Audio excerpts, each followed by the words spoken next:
Krishna జలాలపైన BRS కు మాట్లాడే హక్కు లేదన్నారు మంత్రి వాకిటి శ్రీహరి. నాడు కర్ణాటకలో ఆనకట్టలు కడితే ఎందుకు ప్రశ్నించలేదని నిలదీశారు. ఇప్పుడు ప్లకార్డులు పట్టుకుని డ్రామాలు చేయడం ప్రజలను మోసం చేయడమేనని దుయ్యబట్టారు. పాలమూరు శాశ్వత నీటి సమస్య పరిష్కారమే కాంగ్రెస్ ప్రభుత్వ లక్ష్యమన్నారు.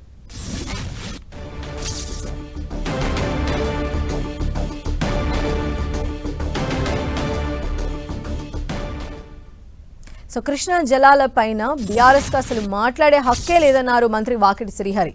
నాడు కర్ణాటకలో ఆనకట్టలు కడితే ఎందుకు ప్రశ్నించలేదని నిలదీశారు. ఇప్పుడు ప్లకార్డులు పట్టుకుని డ్రామాలు చేయడం ప్రజలను మోసం చేయడమేనని ఆయన దుయ్యబట్టారు.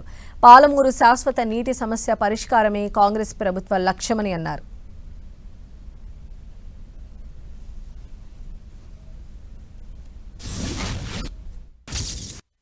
ఈ నీళ్లు తమ 9.5 సంవత్సరాలు పరిపాలన బీఆర్ఎస్ పార్టీ ఉన్నప్పుడు కర్ణాటకలో డ్యాములు కట్టినప్పుడు ఒక్కనాడు కూడా విజిట్ చేయని, చూడని, తిరిగి చూడని, మళ్ళీ చూడని వ్యక్తులందరూ కూడా ఈరోజు ముసలి కన్నీరు కార్చి ప్రజల్ని మోసం చేయాలనే ప్రయత్నం చేస్తే యువకులు, రైతులు మోసపోయే పరిస్థితుల్లో లేరు.